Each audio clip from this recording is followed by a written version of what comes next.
যেদিন থেকে সত্যি আমি তোমার সাথে কথা বলা বন্ধ করে দেব, সেদিন থেকে তুমি বুঝবে তোমার দেয়া আঘাত আমার হৃদয়ে ঠিকঠাক মতন বিঁধেছে, একদম বাপাসে 2 ইঞ্চি গভীরে। এরপর আমি আর কোনো প্রশ্ন তুলব না তোমার নামে। নীরবতা যে কতটা ভয়ঙ্কর হয় তুমি তা সেদিন বুঝতে পারবে। মিলিয়ে নিও। হ্যাঁ, মানছি আমি কথা থামাতে পারি না। 7-5 না ভেবেই বলে ফেলি অনেক কথা। সামান্য কিছু আমাকে দমিয়ে রাখতে পারে না। কেবল একটা জিনিস আমায় চুপ করিয়ে দিতে পারে, বাধ্য করতে পারে সরে যেতে। আঘাত পেলে নিজ হাতে চোখের জল মুছে ফেলার দুঃসাহসও দিতে পারে, আর তা হলো আমার আত্মসম্মান।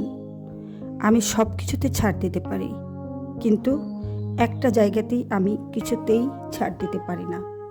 এখানেই আমার সমস্ত দুর্বলতা।